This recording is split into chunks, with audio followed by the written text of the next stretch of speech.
Agora é a hora do quadro do Senar Mato Grosso Responde.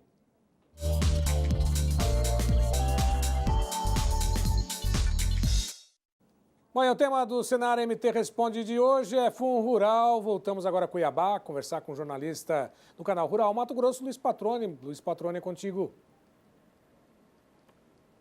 Vamos lá, Braga. Pois é, o assunto do momento, né? Então, independentemente do futuro do Refis e do Fundo Rural, é importante que os produtores estejam atentos a algumas informações e tirem dúvidas sobre esse tema. Por isso, a gente recebe aqui no estúdio do Canal Rural Mato Grosso a doutora Elisete Ramos, que é advogada, gestora do Núcleo Jurídico da FAMATO. Doutora, a senhora esteve conosco na quarta-feira no Bom Dia Senar Mato Grosso e algumas dúvidas ficaram para serem respondidas hoje. Então, Braga, aqui é um bate-resposta aqui com a doutora. Primeiramente, boa tarde, seja bem-vinda. Boa tarde, é um prazer estar aqui de volta. Doutora, uma das dúvidas que o pessoal tem levantado é o seguinte, é bem simples, né? Como eu descubro se tenho ou não dívidas do Fundo Rural e como eu descubro, além disso, o valor dessas dívidas caso eu as tenha? Tá.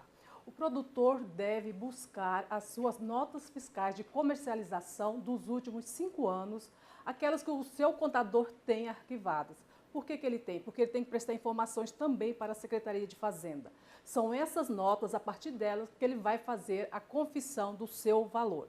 E aí vai pegar esse valor nominal de cada nota da comercialização e vai acrescer de juros e multa e recolher 2,5% até o dia 28 agora do mês de fevereiro.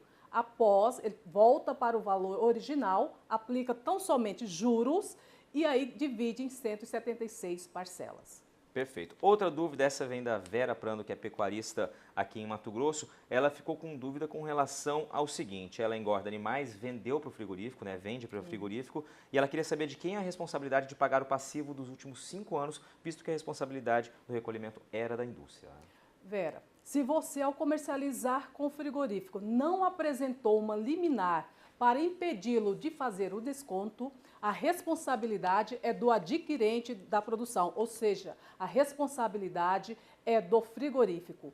Você só seria responsável se você tivesse ido até esse frigorífico e apresentado uma liminar impedindo ele de fazer esse desconto. Ou seja, se não tem esse documento... Se não apresentou esse documento, cabe a responsabilidade é do frigorífico, ou seja, do adquirente. Vamos continuar com pecuária, doutora, que é outra dúvida que vem com relação à seguinte questão. O produtor vende para outro produtor o bezerro, recolhe o tributo, o comprador vende novamente esse bezerro, quem deve recorrer ao Fundo Rural? Eu acredito que a dúvida seja com relação se existe ou não uma bitributação nessa compreensão desse imposto. É de fato, desde 2008 a comercialização de bezerro e boi magro passou a ser tributada.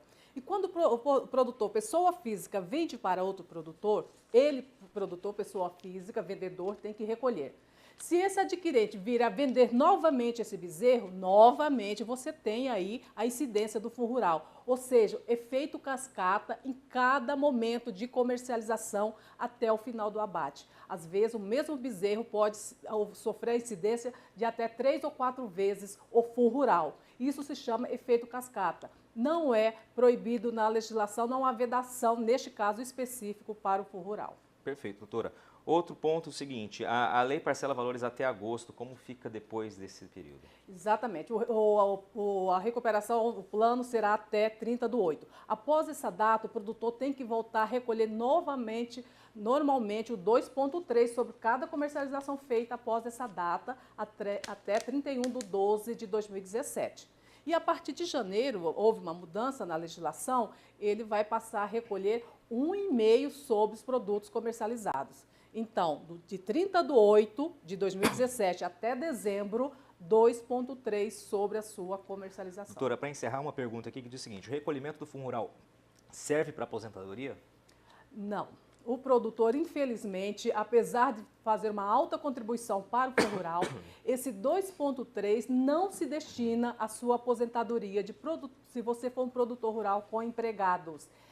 Ela se destina tão somente para custeio da Previdência.